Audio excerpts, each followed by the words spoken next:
For more than 300 years, something has been firing cannons on the east coast of the United States. Well, that is what it sounds like, anyway. A deep, hollow concussive boom that erupts out of nowhere, rattles windows, shakes the ground, and echoes off the hills, with no flash, no smoke, no storm in the sky, and no source that anyone has ever been able to point to. It has jolted people awake at night since before the American Revolution. It has been blamed on ghosts, on angry spirits, on secret government weapons, and on alien craft plunging into the water. Generations of scientists tried to solve it and failed. Because the thing making the sound was hiding somewhere, no one thought to look, building in total silence, sometimes for years at a time, before unleashing a single devastating release and going quiet again. And here is the part of this story that makes it one of my favorite scientific detective cases I have ever covered. When the answer was finally found, just recently, the researchers who found it were not even looking for it. They were hunting for shipwrecks. And what their instruments stumbled onto instead, scarred into the darkness hundreds of feet down, was the evidence of the mystery weapon itself. Not one clue, but 144 of them, giant wounds in the earth, each one the size of a football field, marking every place the invisible cannon had fired. By the end of this video, you will know exactly what has been booming on the East Coast for 3 centuries, why it fooled everyone for so long, and why the answer connects to one of the deadliest natural disasters of the 20th century on the other side of the world. I am your name, and this is your channel. If you love real scientific mysteries with real verified answers, subscribe right now because this is exactly what we do here every single week. Now let us go to the scene of the crime.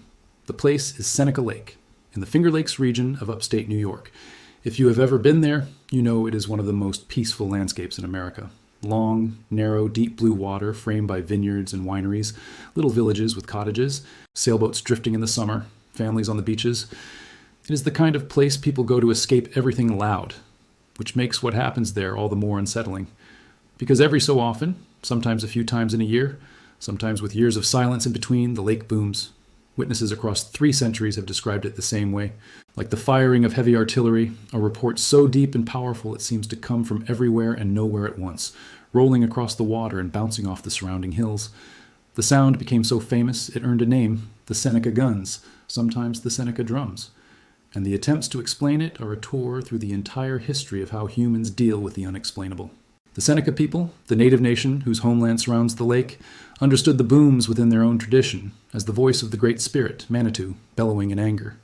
European settlers who arrived later invented their own ghost story, that the booms were the phantom battles of Seneca warriors still fighting for their stolen land. In 1850, the sound was famous enough that James Fenimore Cooper, the author of The Last of the Mohicans, wrote an entire short story about it, called The Lake Gun, in which he described a deep, hollow, artillery-like report that the known laws of nature could not account for. Think about that. One of the most famous writers in America put it in print in 1850 that science had no explanation.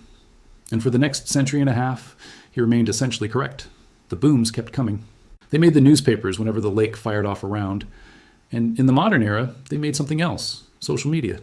Every time a boom rolled across the region, local Facebook groups would light up within seconds, people typing the same 3 words. Did you hear it? And the post revealed something important that old newspaper reports could never prove. People miles apart were hearing the boom at the exact same moment. Whatever this was, it was one single enormously powerful event. Not a scattering of small local noises, something with real energy behind it. And the reach of the sound only deepened the puzzle. Reports over the years claim the booms were heard not just around the lake, but far beyond it, in New Jersey, in Pennsylvania, down into North Carolina, with some accounts stretching the claim as far as Florida. Whether every one of those distant reports was truly the same lake speaking, or the legend absorbing other booms under its famous name, the physics of low-frequency sound makes the core claim entirely plausible. Deep, bass-heavy pressure waves are the marathon runners of acoustics. High-pitched sounds are absorbed and scattered by the air within short distances, but very low frequencies shed their energy slowly, hug the terrain, bend around obstacles, and can travel enormous distances, which is why you feel a distant explosion in your chest before you would ever hear its details. A release powerful enough to excavate a football field-sized crater underwater produces precisely that kind of deep, long-range wave. The lake was not just firing a gun. It was firing the one kind of gun the whole region could hear. So before we get to the answer, do what the investigators did and run through the suspects, because the process of elimination here is half the fun. Suspect number 1, aircraft. A supersonic jet punching through the sound barrier produces exactly this kind of boom, a pressure shock wave that rattles windows across a wide area. There is just one problem. It is fatal to the theory. The Seneca booms have been documented since at least the 1700s. The sound barrier was not broken by an aircraft until 1947. Whatever was booming over that lake was doing it 2 centuries before human beings could fly at all, let alone fly faster than sound. The same logic executes the secret military technology theory and the alien theory in one stroke. You can believe the government is testing something classified, but not in 1750. Suspect number 2, earthquakes. Shallow, small earthquakes really can produce audible booms. It is a documented phenomenon, and the United States Geological Survey has a whole page discussing earthquake booms and, yes, the Seneca guns by name. But here's the problem. We live in an age of exquisitely sensitive seismometers, instruments that can detect a truck driving down a road miles away. And when the lake booms, the seismographs again and again show nothing. No rupture, no tremor, no seismic signature matching the sound. The ground was not the shooter. Suspect number 3, thunder, some freak acoustic trick of distant storms. Except the booms happen on clear, calm days, under blue skies, with no lightning within hundreds of miles. Every obvious suspect had an alibi, which is exactly why this mystery survived 300 years. The correct suspect was one nobody could see, because it was hiding at the bottom of the lake. And to understand it, you need to know what Seneca Lake actually is. This is not an ordinary lake. It is a monster. Carved by a glacier during the last ice age, it plunges to depths of over 600 feet, and its deepest floor lies about 200 feet below sea level, a flooded canyon holding roughly 4.2 trillion gallons of water. There are secrets down there, including, famously, old shipwrecks resting in the cold dark. And it was the shipwrecks, of all things, that finally cracked the case. A research team led by Tim Morin of SUNY ESF, the Environmental Science College in Syracuse, working alongside colleagues from Cornell University, took sonar equipment out onto Seneca Lake on a completely different mission, to survey the lake's fabled sunken wrecks. And it is worth pausing on why this lake is a shipwreck hunter's dream in the first place, because the same qualities that preserve its wrecks are the ones that kept it secret. Seneca is deep, cold, and dark. Below a certain depth, sunlight never reaches, temperatures hover near freezing year-round, and the still, oxygen-poor water preserves whatever sinks into it. Wooden vessels from the canal era resting on the bottom in conditions close to a natural museum. For centuries, that bottom was effectively another planet, visited by nothing and seen by no one. Sonar changed that. The technique is beautifully simple in concept. The survey boat sweeps back and forth across the lake in long passes, like mowing a lawn, firing pulses of sound downward and timing the echoes. And from millions of those echoes, a computer builds a 3-dimensional map of the floor, every ridge, every slope, every object, rendered in detail no diver could ever assemble. The team was scanning for the hard, angular echoes of hulls and masts. What kept appearing instead were soft, round absences, dish-shaped depressions stamped into the sediment. Craters. Enormous round craters punched into the floor of the lake, not one or two. As the survey continued, the count climbed to 144 of them, each roughly 30 feet deep and 400 feet across, wider than a football field, pockmarking the bottom of this postcard-perfect vacation lake like the surface of the moon. Understand what a moment that is for a scientist. You go looking for shipwrecks, and instead you find a battlefield, evidence that something violent has been happening down there over and over, in a place everyone assumed was still and dead. And for anyone who knew the lake's history, those craters rhymed with an idea that had been sitting in dusty journals for nearly a century. Because scientists had guessed at this answer before, they just never had the tools to prove it.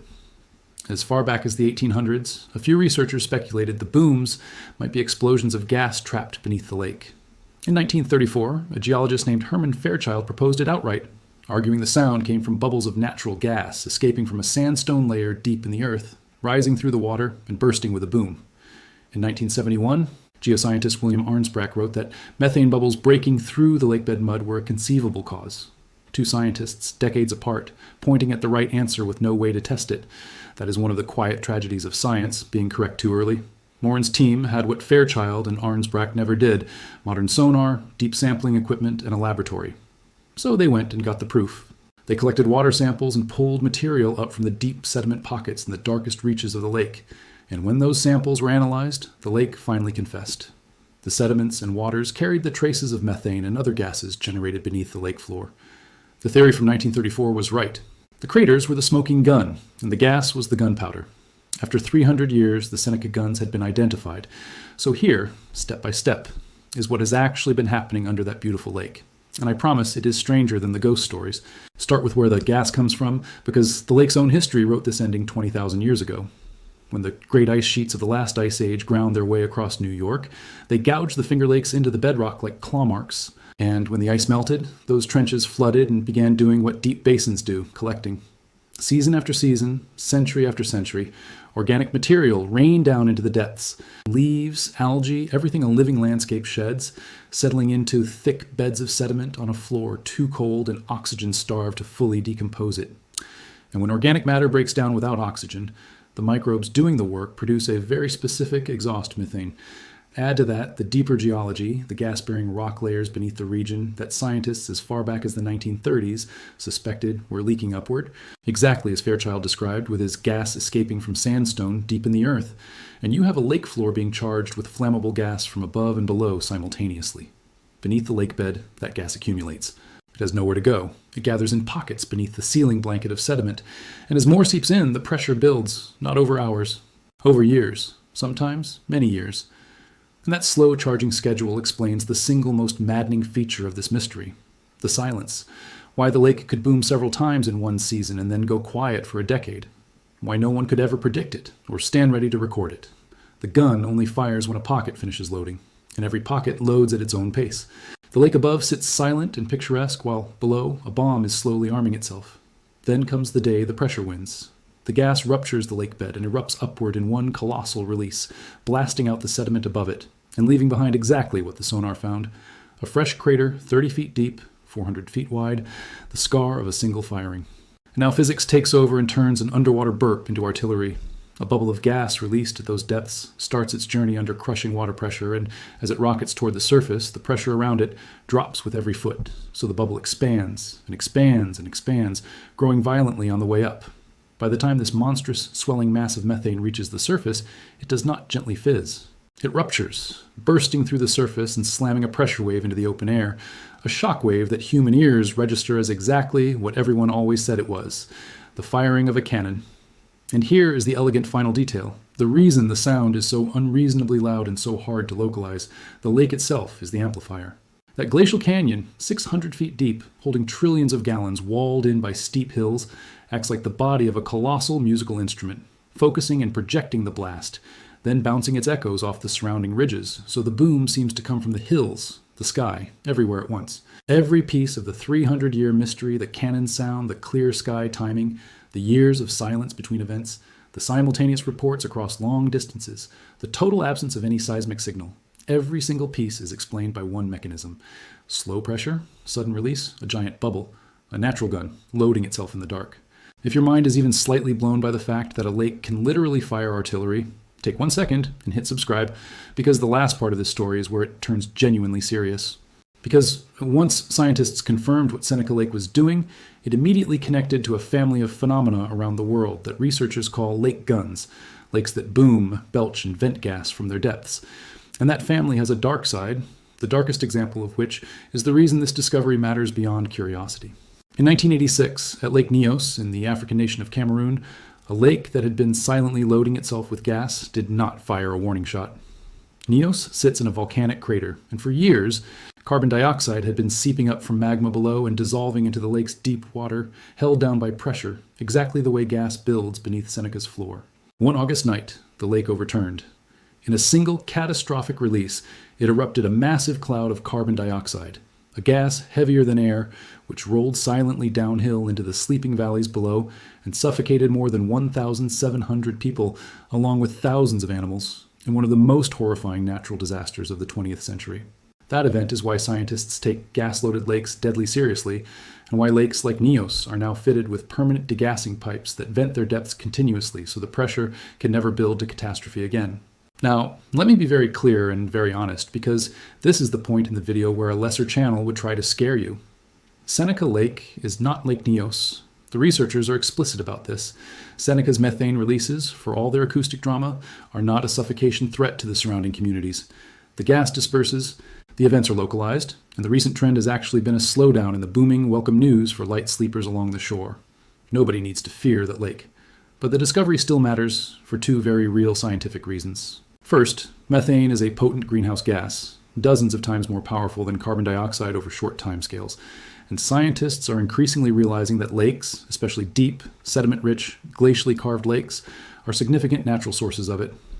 144 craters on the floor of a single lake is a message.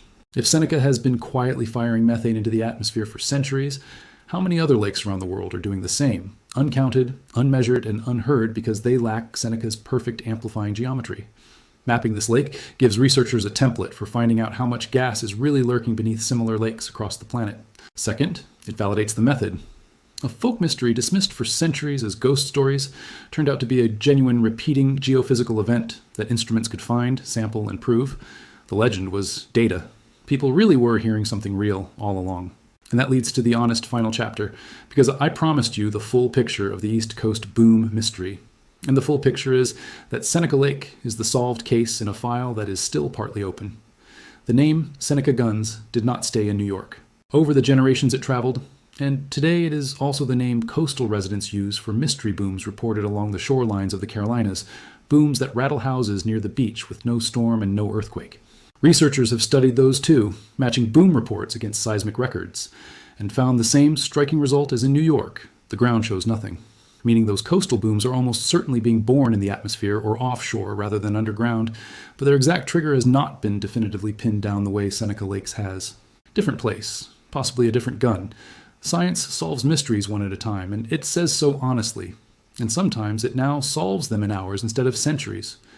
Just weeks ago, at the end of this past May, a massive boom shook homes across New England, from Boston outward, flooding police lines with calls. A century ago, that event would have joined the folklore file.